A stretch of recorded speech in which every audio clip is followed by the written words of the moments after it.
Moviesucktastic is a podcast about bad movies and the people that love them. But it's more than just a podcast. It's also an online presence. If you want to know more about Moviesucktastic or want to become a part of Moviesucktastic, you can find us on Facebook. You can find us on Twitter at Moviesucktastic. You can find our blog at boothreviews.blogspot.com. Or if you want to give your own reviews that we might use on the show, you can go to reviews.moviesucktastic.com and check out our own little lunch.com community for Moviesucktastic.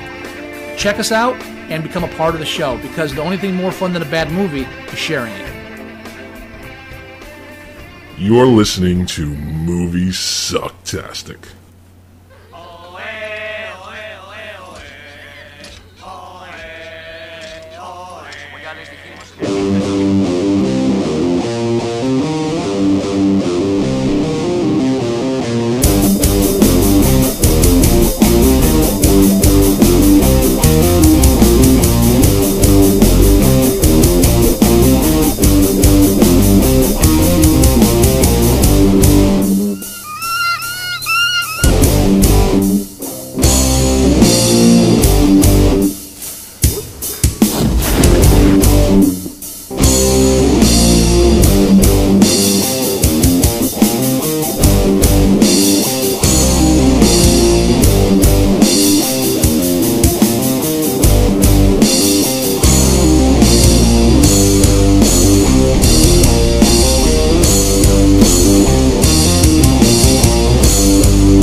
Dude, no! Oh! Hello, hello, hello. Yes? Yes? Hello! Hey! I think you're talking just to me. I am talking to you. Are you talking to me? Yeah, but not just to you. We're talking to everybody listening, too. So that's the... Are you Hello, talking welcome to Moviesucktastic. What? Hey. You're the only one there. You must be talking to me. So, Merry Christmas, Happy New Year, Hanukkah, Shalom, all that good stuff. Word up. Word up, yo. And welcome to Moviesucktastic, Yep. the movie review podcast that focuses mainly on bad films, which is why we're sailing into the glory season. Oh, the Oscar season. Of bad movies. No. January, bad movie. Yeah, well, when you said glory... Well, the glory of bad movies, well, yes. Where January's where, as Scott coined the phrase so eloquently, January is where movies go to die. It's the elephant graveyard of bad films. Yeah. Yes. And we have a doozy of, I think I got like 12 trailers for January. There's a lot of films. Now, not all of them are wide release, mind you. All of them except one that I have is not wide. We can go over the list very quickly. Yeah. I have the list. Starting with this weekend, which is going to be January 8th, a film called The Forest. That is a wide release. You know what? Let's do it in weekend chunks. Let's do it one weekend at a time, just so we don't get bogged down. All right. So this coming weekend. This coming weekend is The Forest. Now, how do you want to watch the trailer? Do you want to watch it with me, or are you going to watch it on your own end? Depending on how the sound goes, I'll probably play it at the same time. Okay. Well, then I'll give you... I wasn't hearing sound in the opening there. Oh, shit. Not a problem. Not a problem. Just tell me when you're playing it. I've got them all set up on my end. Well, that... I mean, we could disconnect and connect again. Can you hear this? We're already in there. I can hear. That I can hear. Well, then you can hear the trailers, so we're good. All right, let's do it. I do have to cue it up. I have to do it the old-fashioned. I have to do it the old-fashioned way because we don't have, a real budget to do this stuff. Okay. All right, so we're gonna do The Forest. Oh, The Forest. Here, everyone. I'm breaking a fourth wall here. Here we go. It's playing. So that travesty says that it's based on true events, which always means that it's pretty much almost entirely bullshit. So it's a haunted forest. It's a haunted forest where people go to commit suicide. Okay. Forest is very dangerous. Is it? Any horror film trailer with a Viewmaster is always prime. It's, you know what, I want to say that they were all sitting around the table writing this script. What can we make scary? What is the most innocent thing that you had as a child that we can make or try to make scary? What about a Viewmaster? I used to love those things when I was a kid. Yeah! And then they just all started going crazy writing it into the script. And I bet you the fact that she's looking for her twin sister, I'm sure that has no bearing on whatever twist they have coming near the end of that film. Yeah, exactly. I'm sure there's no bearing at all on the plot, the fact that they're twins. Yeah, like the fact that her twin actually forest. died years and years and years ago, like in the womb or some shit, you know, or she's a split personality, or it's whatever. Something. Garbage. But, yeah, I don't even know what to say about it. It's just a haunted forest movie. And now, it can't be as bad as The Gallows was. I haven't seen that yet. Oh, dude. I haven't seen it yet. You should make it a challenge at some point. And how many times can they say her name in the... Sarah. They must have said it 7 or 8 times. And I was trying to keep track. It could have been more than that. Sarah. Because it's scary. Is it? Yeah. Viewmaster. So that opens up January 8th. Leave only footprints. Yeah. So yeah, that's it. Now there's another film opening up in January. It's opening on 480 screens. It's not by any means a wide release, but it's a large enough release that I added it to the list. So the film is called The Masked Saint, which I remember talking to you last week on the show, saying that it's like a Jesus-y movie. Well, I don't know how. I mean, I don't think it's like Christian propaganda, like Saving Christmas or like the House, the one we reviewed earlier. I don't think it's anything like that. Oh, right. Probably not. But it's got a message. Anything with a message, it's probably not going to be oozing with the whole faith thing, but it's going to have enough, I think. Yeah. Now, you want to play the trailer for that, or? I'm actually looking up real quick to see if the director or anyone else has done any. It's got Rowdy Roddy Piper in it, who is now dead. The director's Warren P. Sonata. He's done, I mean, nothing major, a lot of TV stuff. He hasn't. He's done shit. Nothing springs to mind. So it's well, you know, he does low budget films, and this is a low budget film. Yes. So, all right. So, The Masked Saint. What I find interesting, just real quick, is that the writer is Scott Crowell. Crowell. He has 2 credits as writer on IMDb. It says writer Scott Crowell, Scott Crowell. He's that good. So apparently he co-wrote it himself. Yeah. All right. Let's watch the trailer of his what obviously must be his masterpiece. Yay! Ladies and gentlemen, give it up for one of the greatest, Christopher the Saint Samuels. I mean, this looks awful already. Sometimes Santos! bad guys gotta win. Like tonight. Go do your job.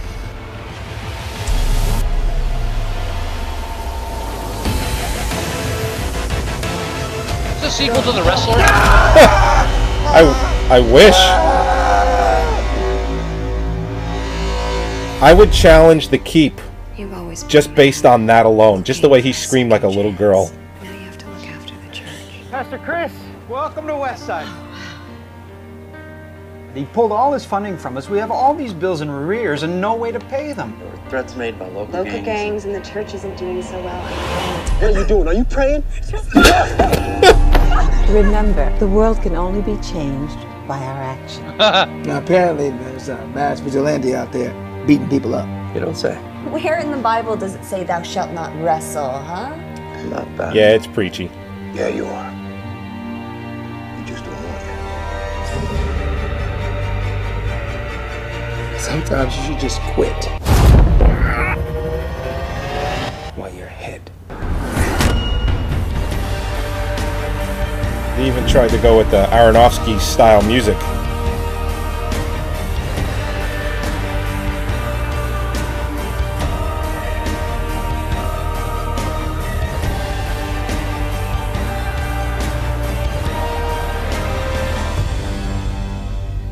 The Lord never gives us more than we can handle.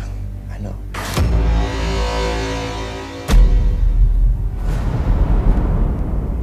Yeah. That little crucifix is on his tights. That's cute. Yeah.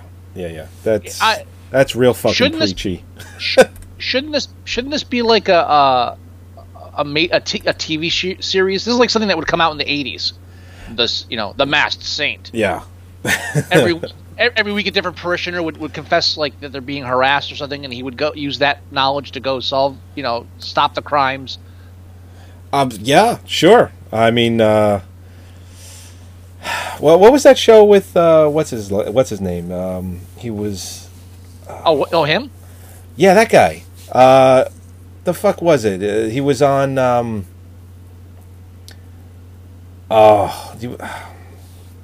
You mean anything? Any Yeah. You know what? He was an angel, and every week he would visit different people. Landon. It was Highway to Heaven. Highway to Heaven.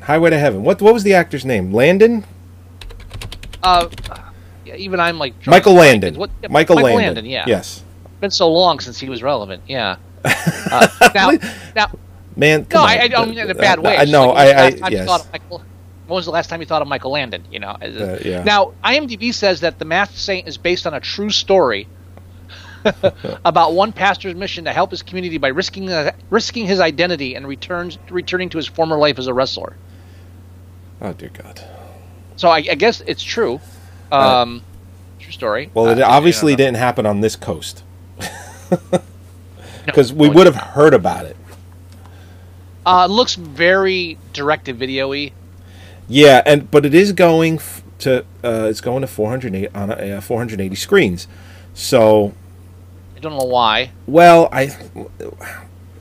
when you have the Christian faith backing you up, I think you're going to get a wider release than you probably deserve. I don't know how Christian-y this film is, though.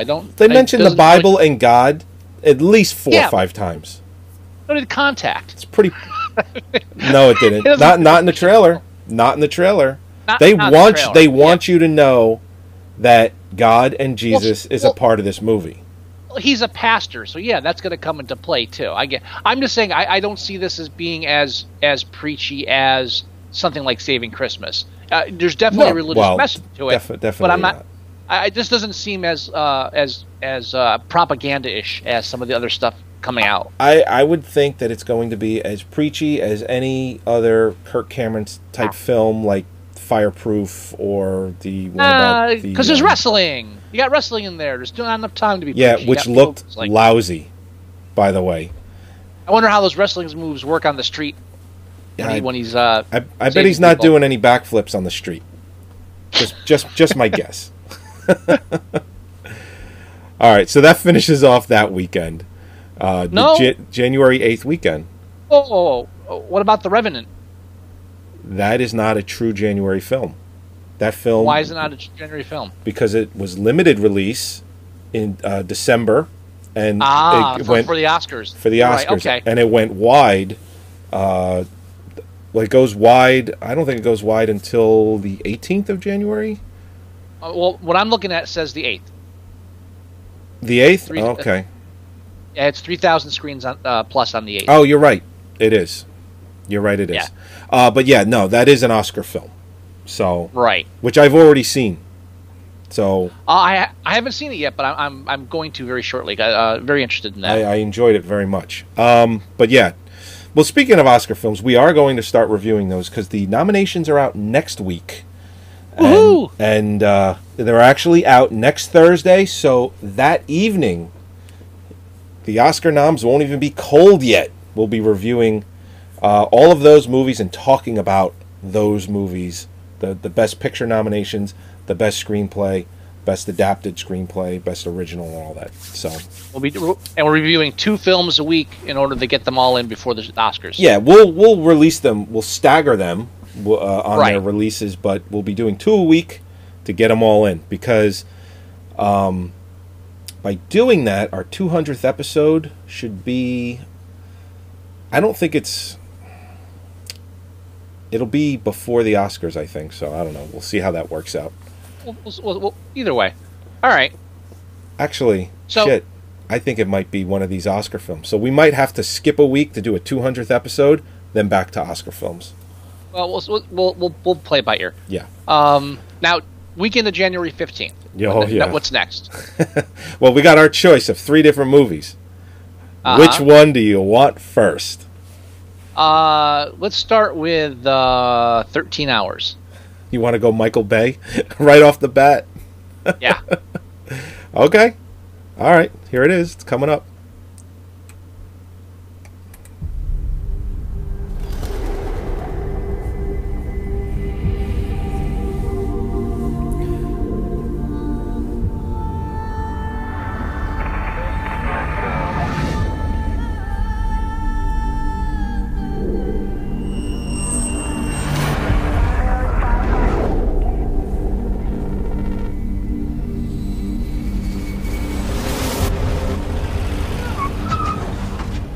Libyan visa. Official. Pull over for inspection. Sorry, sir, I can't do that. Pull over for inspection! How willing are you to die for your country? I'm ready to go right here, right now.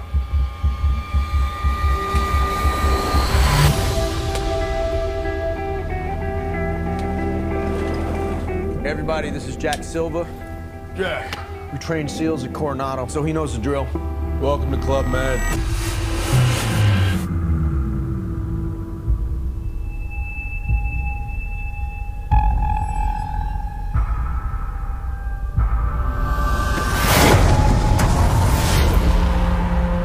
We need immediate assistance. We are overrun. State's under attack! Let's go, man! State's under attack! Let's go! We gotta move! If you do not get here soon, we are all gonna die. You have a U.S. ambassador at risk. The ambassador is in his safe haven. You're not the first responders. You're the last resort. You will wait. None of you have to go. But we are the only help they have.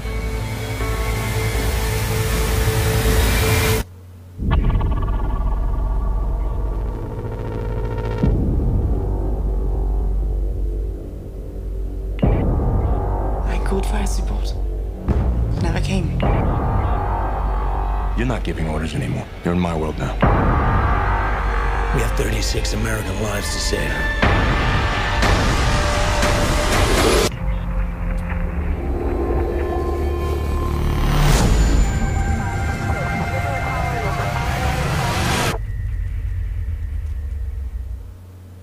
Oh, Michael. Michael. I fucking I fucking loved Pain and Gain, but I don't know. I got a strange feeling that this is like a big trick, and it's going to turn out to be a Bad Boys sequel. He's supposedly working on Bad Boys 3. I don't know. Chuck Hogan, does he write all of Michael Bay's stuff? I don't know. He does a lot of it. Wow. Okay. He wrote The Town, which, if you've seen The Town, that's actually a really great film. But that wasn't bad. I like that. But it's based on a novel, so he had some source material, a good novel. He has some really good source material to work with. Whereas this, it's, they put in there that it's based on a true story. I don't know. You got Michael Bay behind the helm, whereas you had Ben Affleck, one of Hollywood's best directors, by the way. Working on the town. This is a straight action film, like serious, like military action film, like not fantasy. But so of course Michael Bay, that's what you're gonna get. Something that 10 or 15 years ago Michael Bay would have they wouldn't have released this in January 10 or 15 years ago by Michael Bay. Well, I think the reason they're releasing it in January is, it's not a good date movie. It's Valentine's Day. When else could it be released? You're right. Benghazi is such a... When else?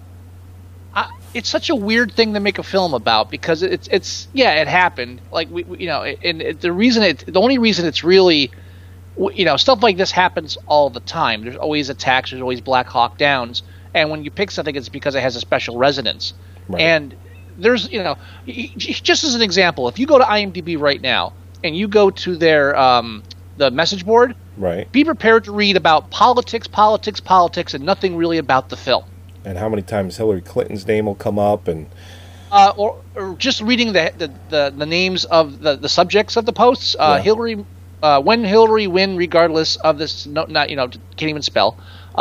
Hillary Clinton, Hillary Clinton. Yeah, there's like a bunch of them. So it's just and then if you just happen to go into it, all it is arguing about either the conservatives and Democrats or liberals just battling back and forth in there. They released this film purposely to mess with Hillary's campaign. Yeah, because everybody forgot about Benghazi. Well, and aren't most people in Hollywood usually very liberal, democratic? Unless Michael Bay is completely the opposite of that. I'm pretty sure I read a while ago, but he's a pretty liberal guy. They're making this movie because you have to have at least one or two real serious action, like military action films every year. Last year was American Sniper. This year it's 13 Hours. Well, I'm telling you why they're making this film. Not that Michael Bay is thinking, well, maybe Oscars will finally look at me other than special effects and sound. But the studio probably thought maybe if he knocks this one out of the park, we can get an Oscar nomination, not release it in January. Release it in November or December, and it didn't happen. The studio, for whatever reason, didn't have faith in it, so they dumped it in a January area. Now, this was never Oscar. This was never Oscar material. Well, you never know. No, it was never Oscar material. Let's put it this way: what we should do is we should watch and review it and compare it to American Sniper. That was through the roof, tons of money. Gets nominated for Best Picture, Best Actor, Director. I mean, everything. Truly pick it apart. What? I can't even express how much I hated American Sniper. Well, they can listen to last year's review. I tried to be nice during that review too, but what a piece of fucking just pro-death propaganda. We should never mind. We should review this and revisit American Sniper and compare the two for real. We most likely will. We most likely will. We will. And it's the last big military film that came out, so we'll definitely be referencing it when we review this. What's the budget? I have a feeling this is going to be a bit more even keeled, and I mean, just watching the trailer, you get the feeling that this is going to kind of like try to appease both sides. So it's not going to be totally like, it's Hillary's fault, and it's not going to be placating either. It's going to be down the middle of the road, and that's going to annoy everybody that would want to see this film in the first place. So they're saying the budget for 13 Hours, which is very similar to the budget that was for Pain and Gain, is in the $30 to $50 million range. Somewhere in that range. This is like an easy money. This is like no matter what they do, they're going to make their money back on this. It's just Oh yeah, easy. It was either this or do Captain Phillips again, which was nominated for an Oscar. Right, you have to have one film a year for the Tom Clancy reading audience. Right. Yeah. All right, let's move on. They should have coincided the release of this with the release of Tom Clancy's The Division, which is a new video game coming out that's been getting a lot of hype. That's coming out in like March or April. You know, because in a lot of ways, video games are basic. They're like little movies you get to play. So, anyway, all right. So let's move on. There's a film called Norm of the North. Yep. It's a kids' film. It's animated, but it's going wide. I'm sure it'll do well because it's the only kids' film being released. We're talking animals. Talking animals, and well, let's just watch it. The animation's terrible. This is the trailer for this animated film. They showed 6 trailers before the movie started when I went to see Star Wars last week, and by the way, liked it. And cool. They were. We could talk about it a little bit if you want. After this, we'll wrap all this up. Yeah, we'll see how much time we have left. All the trailers they showed were complete and utter shit. They were just fucking. It was amazing. Did you see a trailer for Zootopia? That's what I'm going to mention. Because I like that trailer. Oh, you didn't laugh out loud at it, did you? No, I didn't. But I was with my son. I was with my son who thought it was hilarious. So the kid did too. Yeah, I get it for kids. But I'm sitting in the audience. There's this guy next to me. I eventually had to move because it was another fucking talker. But all of us every now and then would just like say something to his wife. So I had to move after like 15 minutes of that bullshit. But they start that trailer, and if you haven't seen the trailer, it's a clip of the movie, and in it they go to the DMV, and this is a planet run by animals, so the DMV is all sloths. Now that's the joke, yeah. And then they proceed to show like a 12-minute clip. It definitely. Well, I think that's it being sloths. It just felt way longer than 2.5 minutes. And the joke for adults, it's like the joke's there. So, oh yeah, okay, that's that. And it's the one joke stretched on and on for 3-4 minutes straight. And there are grown adults older than me in this audience laughing it up. And actually, the exact moment when I moved was when the guy turned to his wife and said, "That must be good. The kids would enjoy this." It's like, I'm fucking up. That's it. If you had to actually verbally utter that thought to somebody else to rationalize that this kids film would be good for kids, I don't want to be fucking near you. Well, I didn't have that problem. I didn't have people like that around me. Well, we were at an AMC dine-in, so it's much bigger. There's a lot less people in those, and you really don't hear anyone around you. The seats are very spaced apart. I always get stuck next to the motherfucker that has to talk. You got to start doing the dine-in themselves. Go out of your way. Even. Go out of your way and go to a dine-in. It's the only way. It's the only way I go to a movie nowadays. I don't care if it costs me more money. You know what? Because I don't want to have to deal with fighting with people to find a seat. I don't want to have to deal with people talking around me. I just don't want to deal with it. I don't know. You know what? I do matinees for the AMC dine-in. It costs me $7 for the dine-in. I usually go to see movies people don't watch, so I'm usually the only one in the theater. How often do I go to see a movie like Star Wars? Usually it's like me and 5 other people. I never have this problem because the films I see nobody watches. But this is true. Or I watch them like a month after they come out. I don't go opening weekend. What am I, fucking crazy? Yeah. I can't deal with people. I didn't go opening weekend for this. I actually went 10 days later, and it was still sold. Too, it was sold out. It was an AMC dine-in. Pick your seats. I was able to get seats together 10 days after the movie opened. So it was. So anyway, yeah, take a kid to see that instead of The Revenant.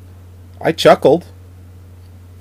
Oh no, I'm not saying it wasn't cute. I'm just saying there's like there are people like 10 years my senior gut laughing at it. Like, it's a fucking sloth. I get it. Yeah. Not even my son was gut laughing. He just thought it was funny. It's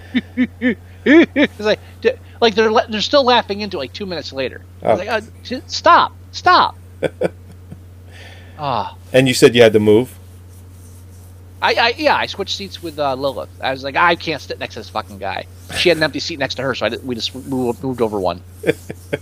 I can still fucking hear him, but it wasn't right next to me. Oh, okay. Because then I had to fucking elbow the guy. Because I was going to ask if you could still hear him during the film. Oh yeah. I can't stand that shit. I know. I mean, Danny was talking to me throughout the film, and even though you could hear a little bit, but I was like, Danny, you got to be quiet. Other people are here to see this movie.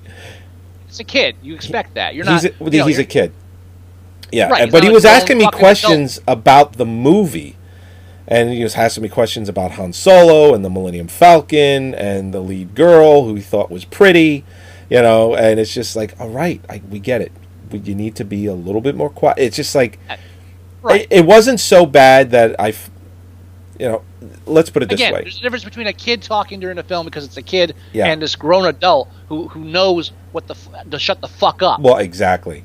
Well, and here's the thing, too. I've taken him to a ton of movies, and nary a word. But we've recently started watching the Star Wars episodes 4, 5, and 6. Star Wars Empire and Jedi. And these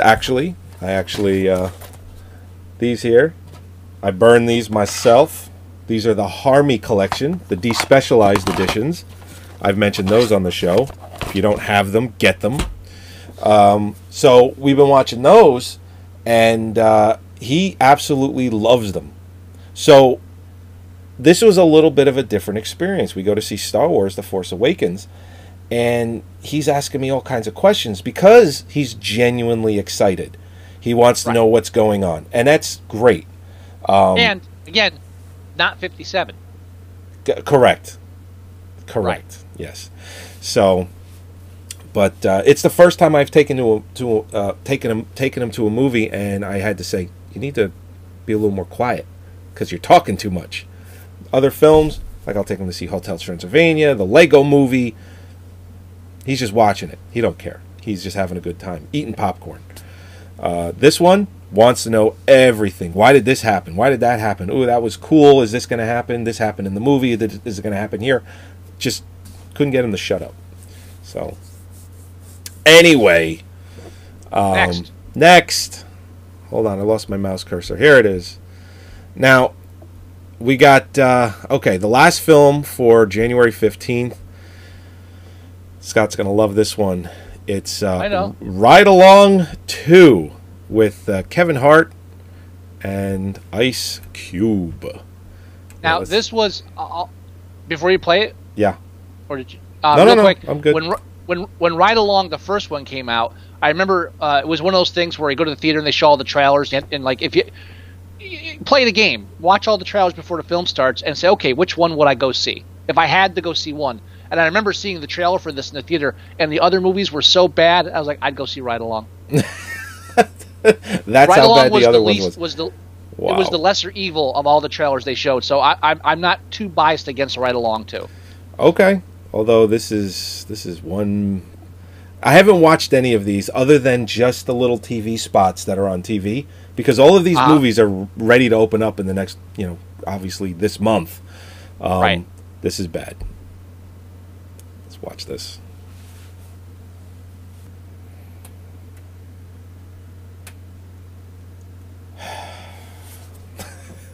You know what we should do?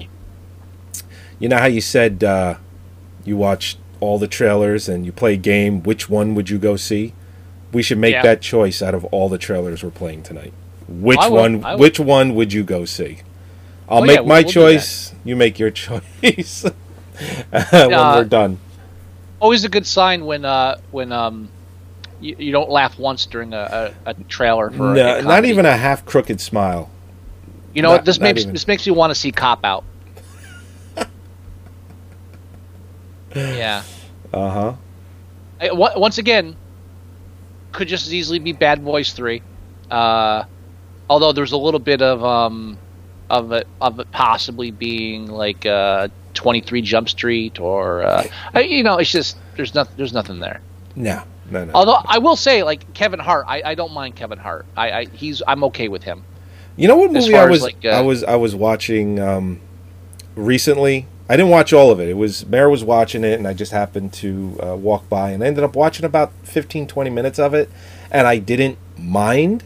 Was that film with Will Ferrell called Get Hard, where he's basically training Will Ferrell to go to jail because of like fraud or something, money laundering and stuff. And Will Ferrell he's the reason I'm watching, and Kevin Hart is actually not bad either. Yeah, I don't mind Kevin Hart, and I didn't bother seeing that one just because it's like, oh, Will Ferrell trying to act, black or what have you. I mean, well, he's trying because he's going to jail, and he thinks he has to.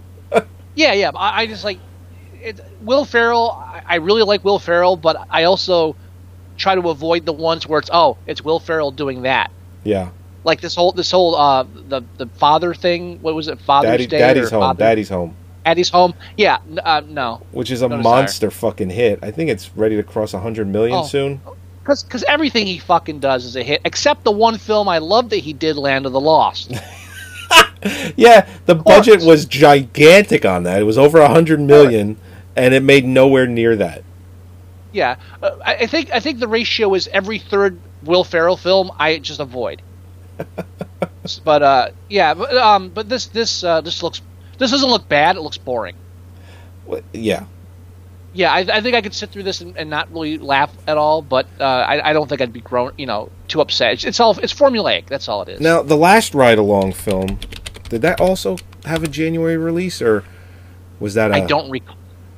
Yeah, it did. The first ride-along also had a January release. Now, it was so good, bad they made a sequel. Bad, good. Well, it made $134 million. So they basically, I guess they figured they were just going with the same formula and hoping to catch lightning in a bottle a second time. Whereas maybe the studio has faith in it, but not the first one they didn't. And it turned out to be a monster hit. So they said, you know what? We released it in January the first time. Well, and that's the problem with January. When you show all your bad films in January, at least one of them is going to be a hit because it's competing with all the other bad films. Got it. Yeah, well, it's just true. I mean, the movie dollars are out there. People that want to go out are going, oh, let's go see a film. What do you want to see? I don't know. So it may drop a bit, but you're still going to have people go out no matter what. And this was this is the one film that again. This is it's like the reverse finger list. This is the one film I'll go see. All right. But and so far it's looking good to be my choice. Well, we got some more. We got a film called The Fifth Wave. Well, hang on. Yeah. This is the next weekend. We're now going over the January 22nd. Shit, you're right. You're absolutely right. It is the 22nd of January now. And when I told you that we watched 5 or 6 movie trailers and they all sucked balls, yeah, one of them was the Fifth Wave. Yeah, mine too. I think we saw the same trailers because they obviously they packaged them on the reel with the movie. So yeah, they send them out. Yeah. So let's do this. The Fifth Wave, and of course, most trailers for movies like this, when we saw it, it didn't say that it was coming out in January. At the end, did it say at the end or something? Did it say it at the end? I want to say that it didn't. All right, well, it doesn't really matter. It is a January movie. It's very anticlimactic trailer. It doesn't have the normal formula for those kind of films where the music builds up and it builds up and it builds up and it just tries to get you to watch the movie. It doesn't do any of that. It's just very kind of it's just kind of there, kind of sits there. It's very kind of melodramatic. So exactly. I'm sure that's not the reaction they were going for. So it's another alien invasion film. It's based on the best-selling novel, which I've never heard of until just now. They're all trying to be Hunger Games. They're all trying to be Harry Potter. They're all trying to be Twilight. They're all just trying to do that young adult. They're trying to do that, and if they make enough films, they're eventually going to do it. That's why, like the Hunger Games, it's a $1 billion franchise, and so is Twilight and all that. The next one, it's not this one, but it could be a movie a few months from now or a year from now. they're always trying to get these very popular young adult novels and make them into movies. And that's what's killing me is that like all this budget into it, and it's a fucking kid's book. Yeah, it's a kid's. Oh, well, the problem is, other than young adults, the second largest group of people reading this shit are women in their late 20s and early 30s. What's up with that shit? Yep. There's a lot of people. I mean, and I don't think it's necessarily. We've had this discussion before, right. And I'm not against adults reading young adult or kid books, right? But as as a reminiscence or occasionally, this, I want to see what this is like. But there are adults where that's their reading level. Yeah, you really should delve into other things. I don't go around reading War and Peace all the time, and occasionally I do go back and read something childish, or I revisit old stuff too. But I'm capable. It's hard to talk about it without sounding like an arrogant dick. That's the problem. It's hard to say it, but because it's just how many when you meet someone in their 30s or 40s and you ask what their favorite book is and they say Harry Potter, you just want to punch them in the face. Which is not good to do on a first date. Definitely not. Especially if you want other things to happen later in that date. Besides restraining order or police being called. Yes, exactly. And obviously, I'm not talking about hitting women. That's just figurative speech. Well, you kind of were, but I kind of was. I just really shut the fuck up. All right. Now they showed this when I saw Star Wars. They showed this, and then they showed ID4 too. Oh, they did. They did show that. And they're like, oh, what could be worse? Oh my god. That's even of course, worse. In the trailer, they have Bill Pullman's speech from the first movie. Yeah, it's I think they showed them back to back too. It was like double. It's like, can we just is there a V remake coming out we can show now? What's next? Come on. Oh, they did show the Batman vs Superman trailer, which I didn't think they were going to do during a movie that's owned by Disney that owns Marvel, because it's DC. But I guess they don't care. No, it's because usually what they do with the trailers is they try and package trailers that they think you as the moviegoer will be interested in. That's why we got a mixture of kids films and we got a mixture of young adult stuff. We got another like a comic book type thing. Yeah, the Batman was the only one they showed that looked good. It looks fucking great. I'm still iffy on that myself. I'm still iffy on the whole thing, but it's the only one that I was willing to see. I have more faith in Zack Snyder than I probably should have, because you're right. I should be wary. But again, in the trailer, it just looks like he's doing so much right. Everything from the Frank Miller costume to the plot of the film being taken right from the Frank Miller comic. I don't think it's entirely that from the Dark Knight Returns. Dark Knight Returns. It's a Dark Knight Returns, right? Yeah. I'm pretty sure that's it. It's because there's also an animated film called The Dark Knight Returns, which is solely based on Frank Miller's graphic or his the comic. That's done to a T.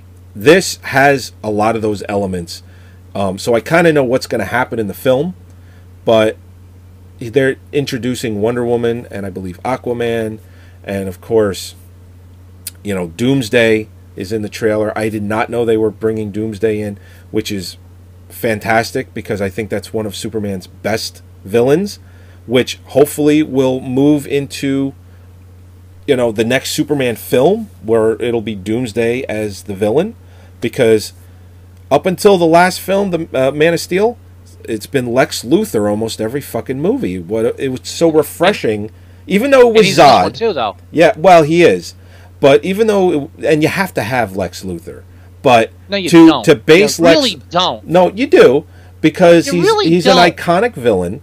Well, hold on, he's an iconic villain, but to have him as the main villain in 95% of all the Superman films ever released is stupid.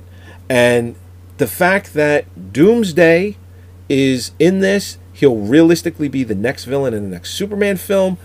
I'm excited. I think you're going to be looking at, some Lex Luthor and mostly Doomsday. Yeah. Or maybe a 70-30 split. But they're introducing the Lex Luthor character, right? So this is his origin story, basically. Yeah. Right. So. And they're making him like Steve Jobs, which I like.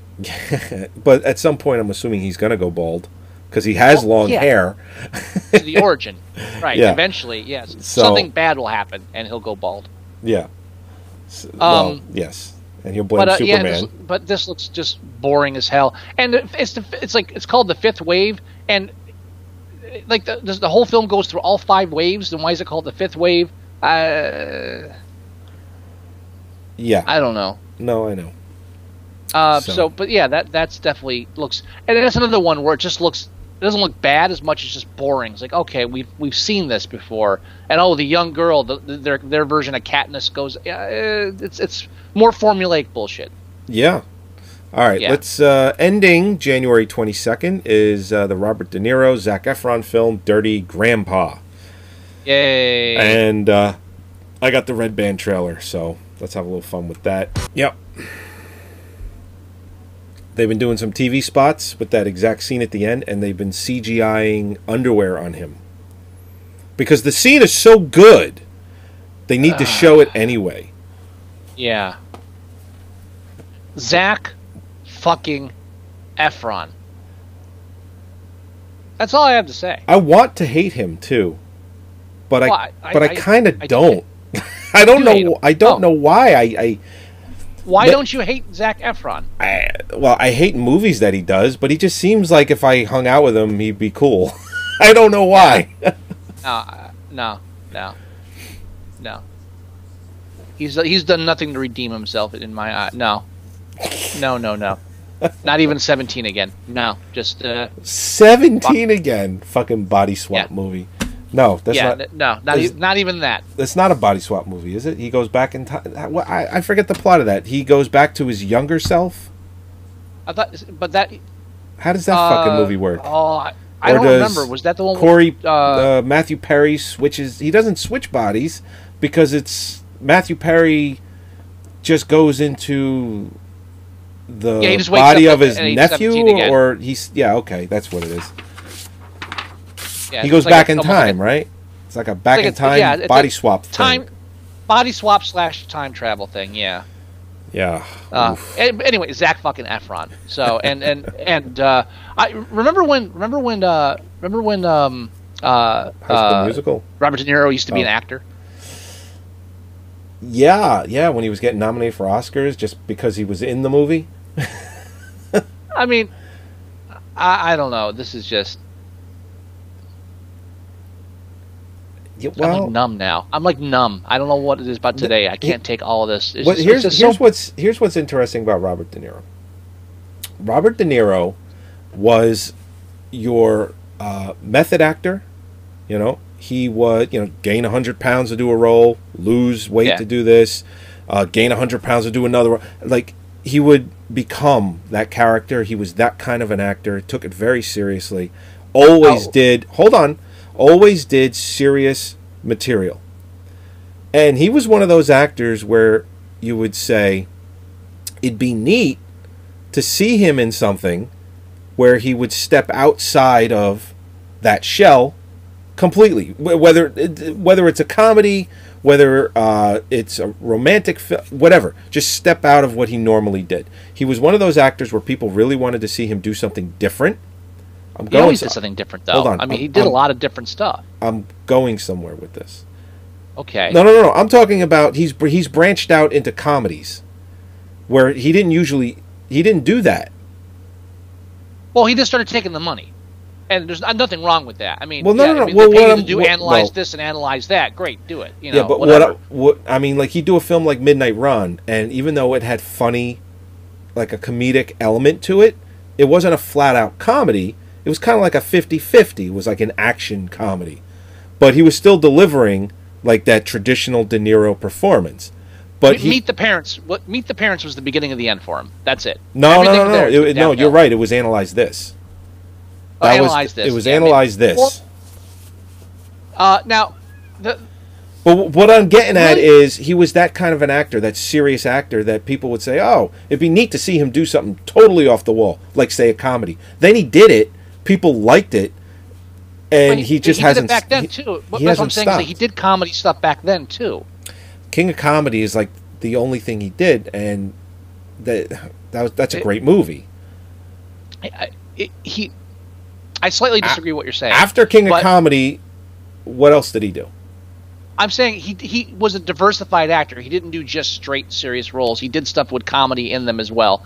I'm just slightly disagreeing with you. My point is, like, right now he's just walking through films. It's just, let's get De Niro because he's a name. He does some decent ones too. Did he get nominated for Best Supporting Actor last year? For what? For that Bradley Cooper film, where he played his dad or something, and his dad had the Silver Linings Playbook. Was it Silver Linings? I thought it was last. I want to say it was last year's movie. I'll look it up. You talk. Well, what's really bad about this, as far as a De Niro comedy, is that this film really feels like a pitch film. This honestly feels like somebody pitched the ideas. Yeah, let's get De Niro and let's get like some hot guy like Zac Efron, and let's do the whole thing, and let's have him let's do Daytona. They'll do Spring Break. We'll call it Spring Break. Right. We'll call it like something like that. It's like, oh, it's great, good. Give me a script in 2 weeks. Yeah. It's really got that feel where like the idea was the film was sold, the script, the contracts were signed, and then they rushed the script out. It really has that feeling, even though there's only one screenwriter. Right. And the only thing he's written is this and Bad Santa 2, which is in pre-production. Which, boy, that's gonna fucking suck. Yeah, you can't do that twice. Yeah. Especially Bernie Mac. He's not around. I mean, come on. Right. Or John Ritter. Damn, John Ritter too. There's like two people in that film dead that were like everybody. You can't remake that. You just leave it. Just leave it as it is. But once again, another trailer. It's a comedy. There's nothing funny in the trailer whatsoever. No. Unless you're 12, then great, go to 10. But this is just like your typical 80s adult comedy made for kids right here. That's exactly what this is. This is an adult film for children. This is what kids, like a 12 or 13 or 14-year-old, thinks adult humor is. Right. And of course, and De Niro's completely over the top and ridiculous. I want to fuck. I think he's like this. Like, again, he's so old right now, and I don't begrudge him this. He's just taking easy roles. Let me just walk through this. I heard the other day that he's worth like $400 million or some shit like that. I'm sure. Yeah, I'm sure they probably paid him half of that for this fucking film. and the thing is too, the film is called Dirty Grandpa, and last year they released the Jackass film Bad Grandpa, which was a huge success. And right. I don't know if they're trying to embark on that kind of success because the name is similar and it's somebody's grandpa and he's totally over the top. I don't know. Honestly, this, like I said, I feel this film really feels like someone pitched the idea, they signed off on it, then they wrote a screenplay. The title was the last thing they thought of this movie. And it was probably toss up between Dirty Grandpa and like Spring Break. Yeah. Something, well, what else are you going to call this? There's nothing to it. So. All right, let's move on. We're last weekend, January 29th. January 29th, which is almost February, which by normal means you might say, well, are these really January films? And looking at all of them, yeah, they're all January movies. These, oh man. All right. Let's go with this one, The Finest Hours, which apparently is a Disney movie. Hold on. I gotta. How long is this trailer? They're all like 2.5 minutes. I made sure none of them were like the 3-4 minute ones that they try and sell you all the time. Uh-huh. All right, here we go.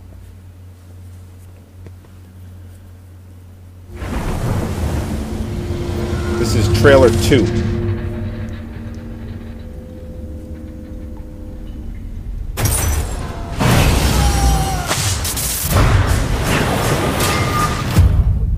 I want you to go up on deck and have a look.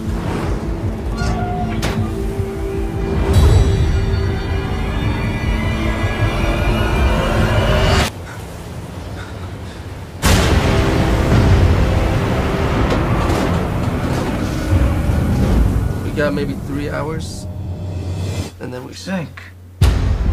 Mayday, mayday! Do you copy? Not a true story. Pick yourself a crew, and you assist that ship. It's your job to go out, right? Coast Guard, they say you gotta go out. They don't say you gotta come back in. We gotta launch some lifeboats. That boat is too small for these seas! You trying to kill us?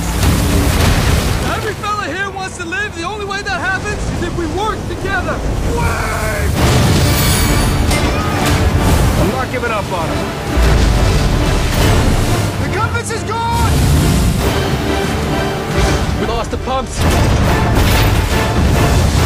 We all live, but we all die. Hold on! 36-500, this is Station Chatham. Do you hear me?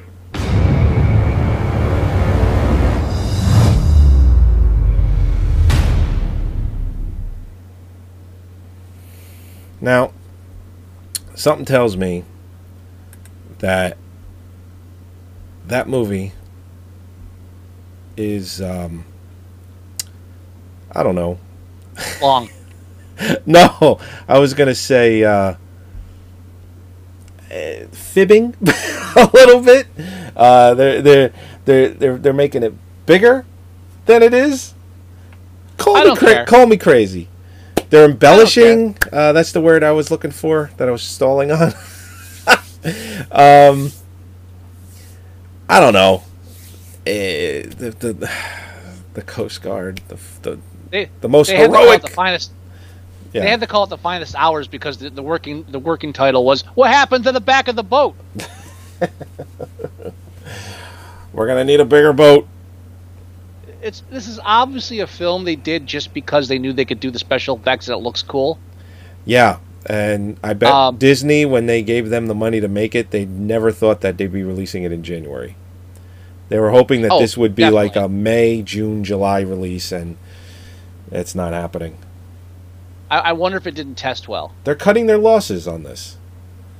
Yeah. And you know why it probably didn't test well? Because I guarantee you that I'm sure it was a heroic rescue, but there's probably enough evidence to show that it happened nothing like the movie. I don't think that has anything to do with it. I mean, how people don't expect reality. Well, no, what I'm getting at is even if people didn't do research on it, they watch the movie and they just don't think it's a believable, because they say it's based on a true story. They look at it and they say, this is just not believable. But I'm guessing. I'm not sure. But it's a true story. Yeah, and everything is, yeah. But it's a true story. It's so true. And it said true story? They had to make a movie. It's so true. I'm not finding any trivia on IMDb that says it's not a true story. Well, the trailer says it's true. There you go. All right. Hey, you know what? All I got to say is I love me some Casey Affleck. I like Casey Affleck. This is like, if I was going to see this film, if I had to see this film, I would, just for Casey Affleck. The last film that I saw with him was Eric Bana can suck a dick, but Casey Affleck, yeah, I'm in for some Casey. The last film that I saw with him that I really enjoyed was Out of the Furnace,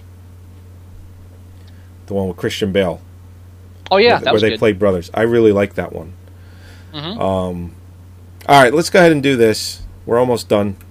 This is Kung Fu Panda 3. No, do we have to? Of course we do. No. Oh. Sure. It's another kids film. And I'm actually surprised that it's being released in January, only for the reason that I would have figured that they'd have enough faith that even if it blows fucking donkey dick, that it would make money just about anywhere they put it. Why bother putting it in January? I got a feeling that this was originally supposed to be direct-to-video. I'm probably wrong. Maybe. My bias against it. There's the only reason I know this is because I have children. There is a Kung Fu Panda TV show that is animated probably as well as this, and that's like a weekly show. So maybe not direct to video, but maybe. No, you're right. No, So- that's just my bias coming through. I can't help it. This is fucking. Yeah. All right, let's punch through this. We got. Again, I hate knocking kids' films, but ugh. No, well, yeah, I'm not a big fan of the Kung Fu Panda movies. My kids, thankfully, don't bug me to watch them. So, That's good. Yes. That means they're normal. All right. Jane's got a gun, or Jane got a gun. You know what I bet? I bet Natalie Portman tested very poorly in that movie. I bet people just aren't buying it. Yeah, I don't. I bet if you take Natalie Portman out and you put Charlize Theron, you got a hit. To call me crazy, but that's my best guess. I don't think the movie looks bad. No. At all. And I think the only reason it's coming out in January, like you said, maybe it didn't test well with her as the lead because there's nothing that impresses me about her in that trailer. No. But also, westerns don't do well. I mean, occasionally you get a good western that does a lot, but for the most part, they always under. I mean, look at what happened with the Lone Ranger. Oh, right. $150 million movie, and it made half of that? Its total gross? $200 million? It was ridiculous how much it made. I mean, how much it cost. Yeah, and I thought it was a great film. And I still haven't seen it. I still haven't seen it yet. Fuck everybody who says otherwise. Excellent film. Fun movie. I can't believe you still haven't seen it. I haven't seen it yet. It's one of those movies where my wife keeps telling me that she wants to see it, and it's like, you want to watch it? Maybe another time. It's like, you know what? I'm just going to watch it without you. Because 3 years from now, when she's finally ready, it'll be long enough time that'll pass where I'll watch it and pretend I never saw it. Yeah. Fuck it. Just watch it. But I should. Yeah, I mean, Django did well, but I mean, that's a Tarantino film. He's a genre in his own right. You can't even call it a Western. So it's like really hard to. It's a gamble even making a Western for American audiences these days. So I don't even know why they did it, and obviously they don't know either. Yeah. But I'd nothing about this says bad movie to me. It's just obviously they just don't think they have an audience for it, and they're probably right as far as American audiences go. I think they're correct. Yeah, I would venture to say that is true. All right. Even the poster's bad because it looks like they're trying to make her pretty. Yeah. Yeah. And they're trying too hard to keep her attractive in a Western setting, and it's like they're trying to they don't want to do rugged. Sexy or rugged pretty. Like it's just she's too out of place. Yeah, no, you're right. I don't think she tested well. I really don't. No. All right, last film. I left this one for last because it's the worst one. This is also a Red Band trailer. Yeah, this one. Ooh. Here we go. 50 Shades of Black. Marlon Wayans movie. Huh.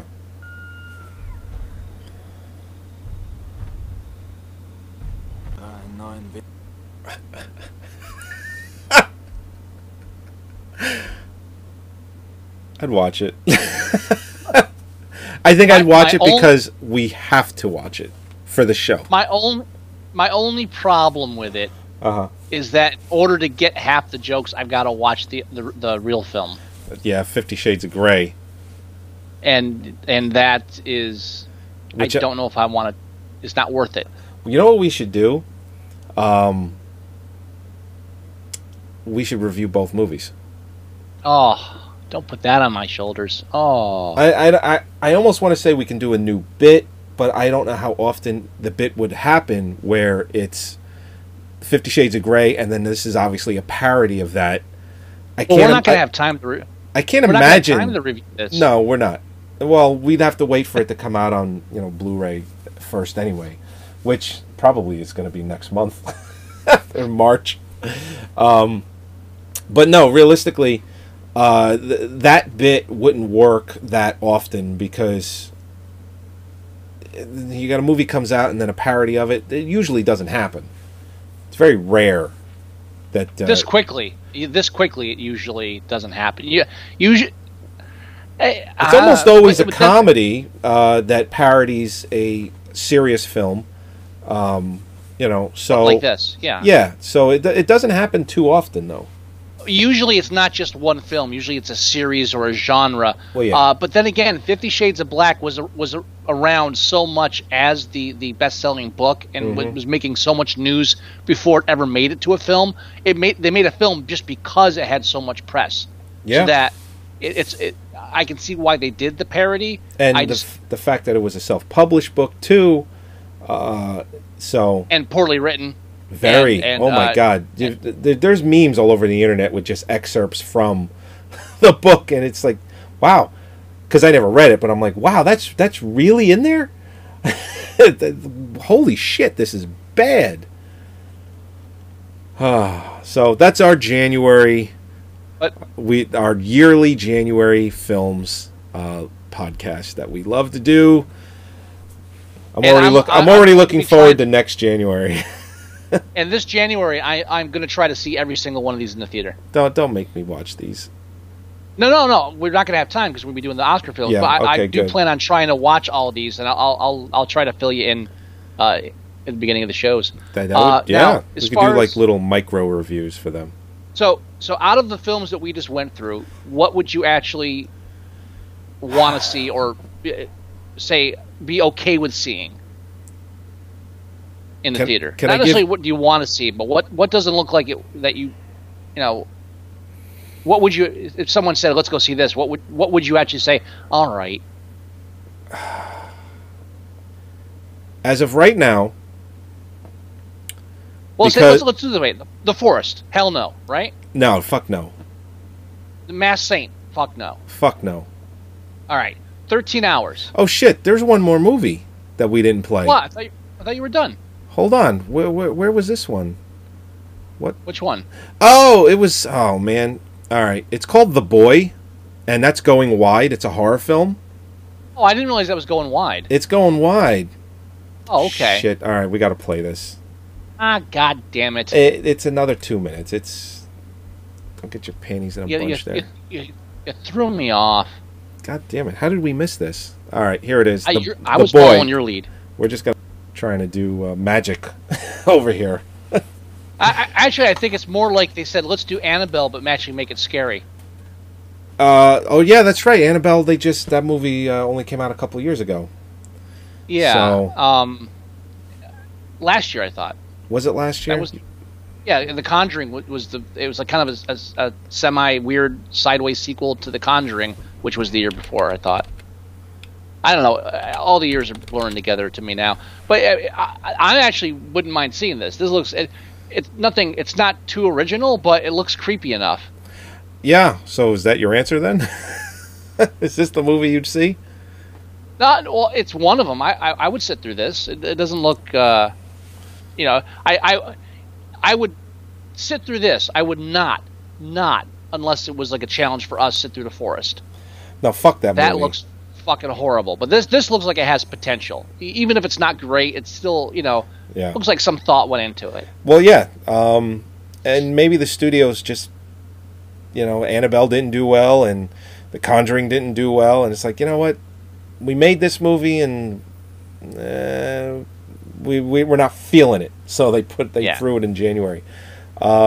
Maybe if it came out 2 or 3 years ago, it probably wouldn't have been a January movie. Who knows? Yeah. All right, so no to The Forest. What about 13 Hours? The Michael Bay no, movie. but not because it looks. Yeah, I would say no, not because it looks bad, but because military shit bores me to death. I would see it. I'm going to make that my answer. Because military stuff, I'm okay with military stuff.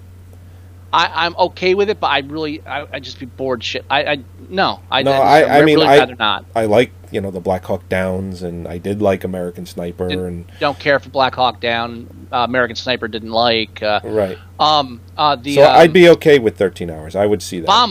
The bomb movie I like, but that's because it had a different angle to. I like war films where it's not really about the whole military thing.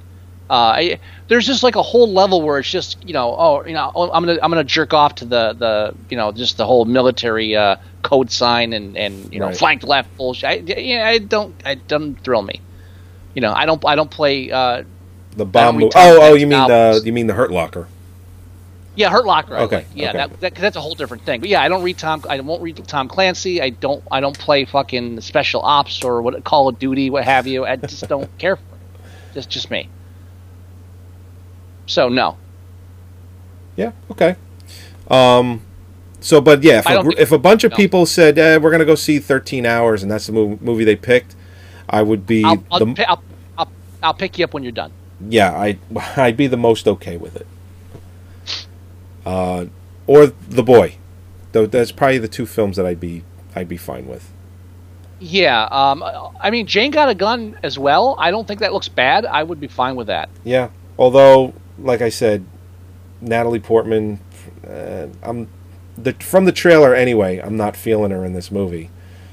And, not at all. And I have a feeling a lot of other people didn't feel her performance either. But I would be willing to give it a shot. Of course. Yeah, sure. I mean it's not. Yeah, it's not Young Guns. Yeah, well, it's not going to be downright horrible. Her performance, you're just not stepping away, believing her performance in the movie. And realistically, it's a straight Western, and not one of those Hollywood action film westerns like Quick and the Dead was. Right. I mean, that wasn't a real Western. It's also Sam Raimi. That's why it was like that. But you know what I mean. But Hollywood does. I mean, The Lone Ranger. It's not a real Western. It's a stylized Western. Right. This one looks like a real gritty Western. Right. I think the best way to compare the two would be the original and remake of God damn it, John Wayne film. Oh, True Grit. True Grit, thank you. Because I got Rooster Cogburn in my head and I couldn't think of the title. like the original film back then, even though it's like an old film, it's still like a stylized Western. Right. Where the remake was gritty Western, and I think there's a difference there. Yeah. Yeah, the lines would blur obviously depending on what film you're talking about, but that interests me. Yeah, no, I'd be fine with that one too. Mm-hmm. All right. Real quick, Star Wars. Now, do we want to do any kind of spoilers? Because if we do, I will put it in the description when I upload the video to YouTube, and I will also put it in the description when I upload the podcast. You know what? Let's not even risk it, because there's been a lot of bullshit with a lot of people ruining stuff for people. We don't have to talk. We're not going to talk about it for an hour, so we don't have to talk about details. Okay. Yeah, I'm fine with that. Yeah, I mean, one of those few times where I actually care. Okay. All right. You know me, don't like Star Wars. Not a fan. Don't hate it. Just like, whatever. Went to see this with my stepdaughter. Right. And I enjoyed it. And you know me, I fucking love Star Wars. It was a big part of my life growing up as a kid. And the fact that my son, specifically my oldest son, Danny, absolutely loves the original 3 films and just could not wait to go see this, because I couldn't get tickets for 10 days, so he's like, is it time to go see it? No, not yet. We're going on Monday the 28th. And then he has no concept of time. So he'd ask me the next, is it Monday? No, it's not Monday. It's Tuesday. It's like, okay, we got next Monday. Okay, whatever. So the fact that I am a big fan of the original trilogy, and the fact that my son is enjoying the movies, not that I wasn't going to like the film anyway, because I fucking hated the prequels, it just made it all the more better. You know, it did. And it genuinely, take that out of the equation, it is a good movie. Now, they borrowed a little bit too much, in my opinion, from the first film, a little bit from Empire. But with that said, now here's my argument against any complaints about that, because I know some people well, are. I'm not really complaining. I'm just saying they did it, and I'm okay with it. Well, here's the way I look at it. Honestly, think of it as both a sequel and a reboot at the same time. Yeah, and that's why I'm okay with it. Yeah, I like, you know, halfway through the film, I'm like, okay, yeah, this is the first film over again. This is the basic script. But I was fine with it because, like, all right, you know what? You know, I see why they're doing it. It's a whole new generation. Instead of making things more complicated, they're simplifying them again, which, you know, thank God. No Senate hearings, always a good sign. Yeah. They really knocked it back down to brass tacks, and I don't see a problem with that. No, and even and we're not talking spoilers, but even one of the spoilers is the same thing. One of the same things that happens in the first film. It's like, oh, okay. Here's the thing with spoilers too. Like, I don't know about you, but for me, there's like maybe 3 twists in the film, right. And every single one you see, if you're an adult and smart, yeah, to a certain extent, you see coming 15, 20 minutes away. Absolutely. It's like, oh, that's where that's going. Oh, that's where the big one at the end is like, oh, like that's not going to happen. You know, it's just you know, it's all set up. But it's not a game. It's like, okay, it's not like you don't have to trick me. I'm watching Star Wars. I'm just here to enjoy the ride, and I did. I thought it was beautifully done. Right. Now, I want to say without spoilers, it's the opening scene, but like when they do the thing with the stormtroopers at the beginning, right, with the hand, yes, that blew me away because there's such symbolism of them taking. Because when Lucas did the whole robot thing in the sequels, right, like right, it's like, okay, so now we have a way for the Jedis to fight all these people and they're not killing people, so we can avoid the whole idea of them being killers and war and everything. And this film, with that opening scene that said, you know what, bam, this is fucking war, this is people, this is death. Yeah. Hope your kids are comfortable. You know, it was just. Well, and you know what, and the film's rated PG-13 too, and I was like, shit, my son is only 5 or 5.5. It's going to be 6 eventually, and it's going through my head. He's almost 6.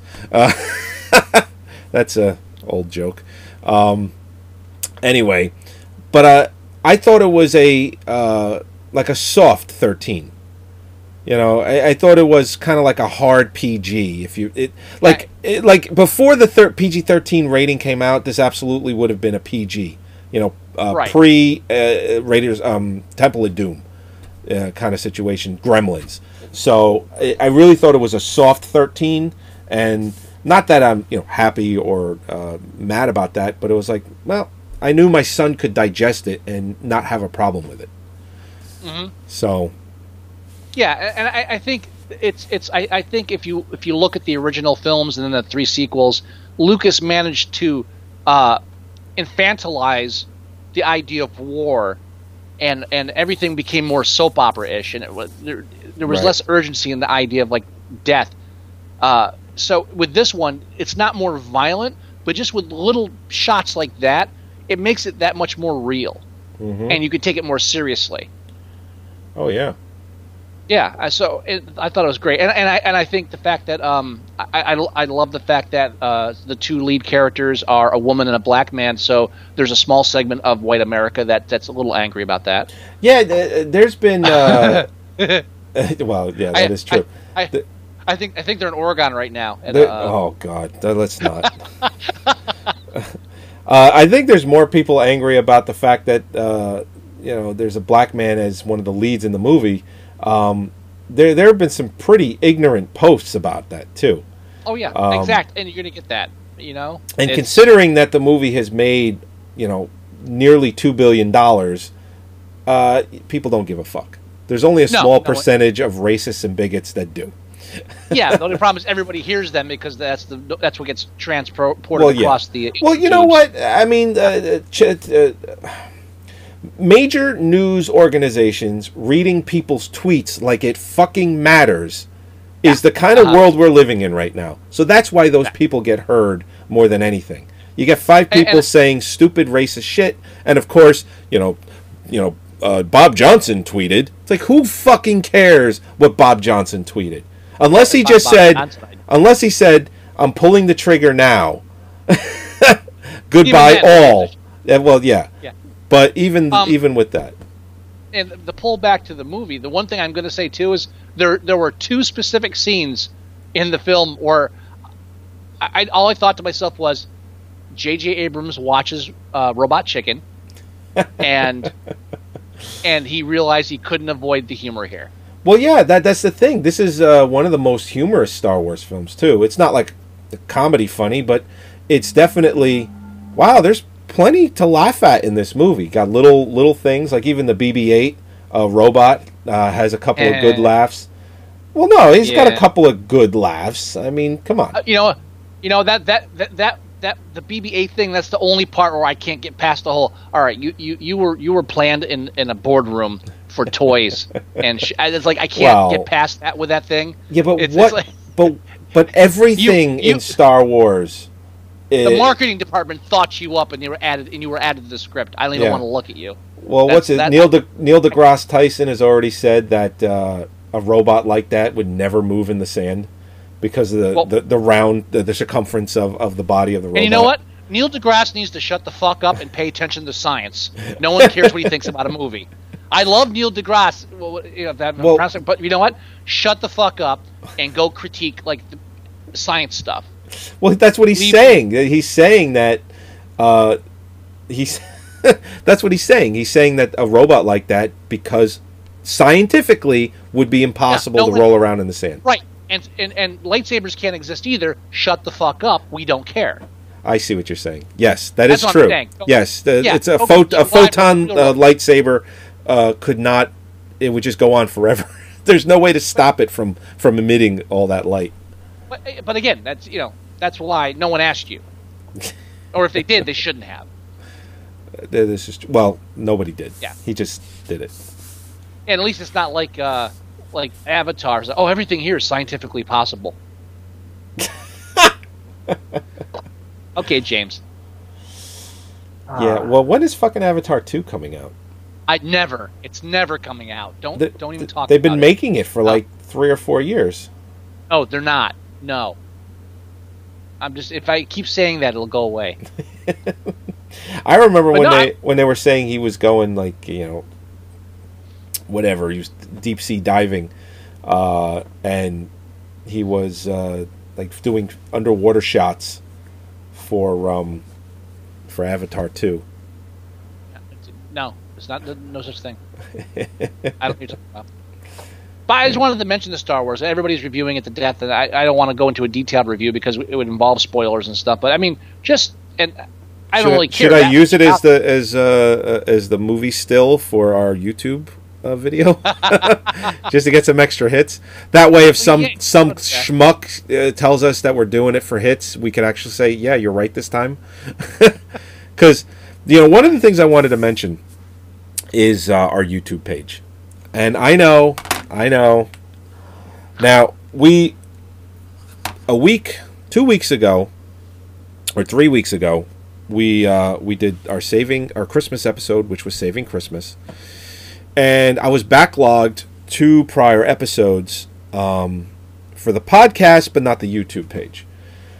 We uploaded the Saving Christmas episode, which was not flagged at all. Uploaded it, went right up, no issues. Uploaded The Keep, and uploaded Eliminators, which are the other 2 films that we've reviewed. And they were up for a couple of hours before we got flagged. So I was like, oh, wow, all right. The Keep is an unreleased movie. Maybe nobody gives a shit. And Eliminators, I'm like, there's no way we're getting flagged for Eliminators. Nobody has seen this fucking thing. It's also unreleased, and we get flagged for both. We also got flagged for Gymkata. What the fuck? And yeah, that's another movie. We're like, yeah, there's no way we're getting flagged for Gymkata. But apparently, Warner Brothers has a serious fucking hard-on for Gymkata. They own the movie, and they not only did they flag us, but I contested it, and they denied it. And then I contested it again, and they denied it. And with that comes not only a flag, but we get what's called a strike. If we get 2 more within a 1-year period, our YouTube page is taken down completely. No questions asked. And it doesn't make any fucking sense because there's no overview. It's just pretty much, okay, we flagged it, so you have to ask them to not flag it. And you say, okay, please not flag it, and they say no. There's no reason given. Right, and this takes there's no arbitration, you know. And again, I understand YouTube can't arbitrate like 5 million videos a day and stuff, but it's a review. It's used for review purposes. It's fair usage. The film is not. It's not just a copy of the film. Right. There's no audio to it. It's not the entire film either. So. Right. It's just it's fucking ridiculous. Yeah, it is. But YouTube does not give a shit. They just want to avoid any kind of lawsuits from these major studios. That's it. And correct. I understand that too. But it's just it's bullshit. Well, what I'm bringing up. So we have a third dispute going with Warner Brothers for Gymkata, and right. The third dispute is the one-all end-all dispute. So if Warner Brothers says no to that, the strike is here it is: video taken down, copyright strike. So it was in dispute. It's officially we have a strike for that movie. Warner Brothers was not fucking having it. They didn't give a shit. Now, the Keep and Eliminators are both up, and it has something called includes copyright content, which your Superman 3 clip has, and I know why. So I wanted to bring that up on the show for everyone, including yourself. Any video that has this, includes copyright content, the reason why is because this is what it says. Your dispute wasn't approved. The definition, the claimant has reviewed their claim and confirmed it was valid. You may be able to appeal this decision, but if the claimant disagrees with your appeal, you could end up with a strike on your account. Now, what this basically means is that who owns this one for Eliminators? It's it actually doesn't say any. Oh, it's MGM. Basically, what they're quote unquote allowing our video to exist on YouTube, but any money that we make from it, they get to monetize. So if this movie or our review gets like 10 million views, and let's say we would have made say $1,000, MGM gets it. They're allowing us to have it up, but they'll get the money, any money made from it. Same thing goes for the Keep. Now, just full disclosure, we make nothing doing this show. We do have some videos that are monetized, but that is our Exotica coverage. Okay? And if anyone has any Exotica coverage, you can send my way. If you've been there, I would love to have it. We will monetize that. I wouldn't mind monetizing someone else's content. But we've made 15 cents on our monetized videos. Which I've seen none of. It all went right. Well, you got 7.5 cents coming your way. Yeah, like you were ever going to give that to me. I will actually cut a penny in half, and I will give it to you. I'm holding you to that. Oh yeah, don't worry. So yeah, we make zero, fucking zero. So the fact that this is the only reason why this is up is in case we make money, they'll get it. Now I don't know how many videos they do this to. Maybe we'll make 10 cents this year on this video, but they have that times 2 million videos, they're making some decent money. So I think it's bullshit, but you know what? We don't make any money anyway. Fuck them. They want to monetize it. Go ahead. But that's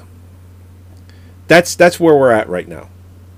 I'll upload this video tomorrow, and I'm sure we'll get flagged because of the movie trailers, which is infuriating because it's movie trailers. We're doing you a favor. We're advertising your movie. We're playing your trailer pretty much without us talking over it at all. Even if we're reviewing it in a bad light, your trailer is still being played. It's still free advertising, but they're going to flag us anyway. It's pretty much guaranteed. And that's one of the ideas behind like the whole free usage thing too. Is the besides the legal standpoint of journalism and being able to use segments or sample items that are being reviewed, literary as well as film, things like that. It's also the idea that when your stuff is being reviewed or talked about, it's essentially free advertising. It's being put out there. Yeah. So it's kind of understood that, that's what you're doing. We allow it. Right. Yeah. Even though, that's not the sole reason why that's there. Again, there are other more legal and more, rational reasons, but that's one of them. Bunch of horse shit. That's what it is. Yeah. What do you expect? It's like... Now, you know what I can do? It says here, for the Gymkata one, it says that we have a strike. It says we can request a retraction. And this is almost as riveting as the Senate hearings. Yeah, and it says Star Wars. Submit counter notification. Fuck it. I'll request a retraction. What are they going to do? Fucking deny me again? Deny. Fuck them. Fuck Warner Brothers. Yeah. Seriously. It's like you don't make billions of dollars a year. Look at our account. We've made 15 cents. Fuck you. So are we done? We're done. Yes, we're done. I just needed to get that in there. I needed to talk about it. I needed to get it off my chest. That it seems like now the new thing with YouTube and these movie studios is that we'll take pity on you, but any money you make from it, we get to take. It's like, ugh. All right.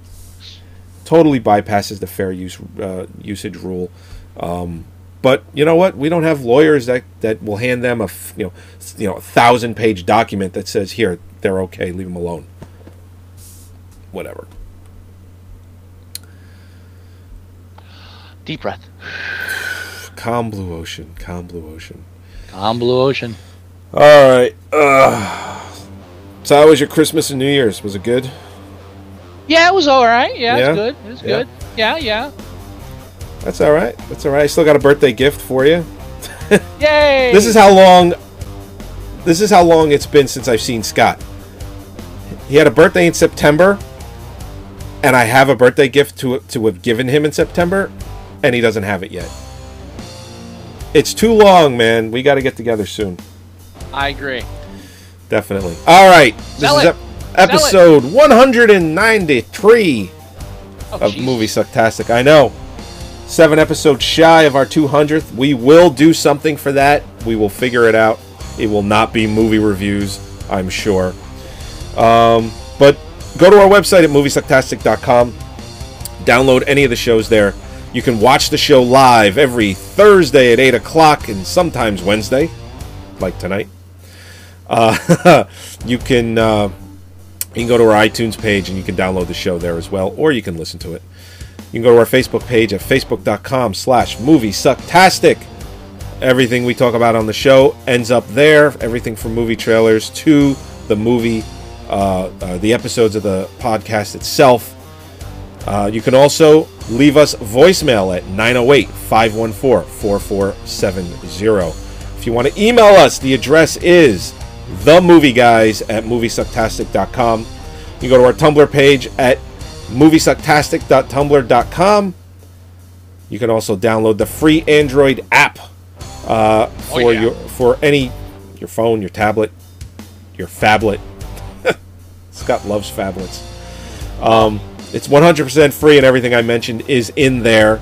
You can also, for all of you iPhone users, there is a mobile version of the website now. Woohoo! You can go ahead and use that. I am still working on an audio player for that, but I will get it. And then finally, you can do a browser search in your favorite search engine. Scott likes Google. Everyone likes Google. Come on. That's not how you do it. Google it.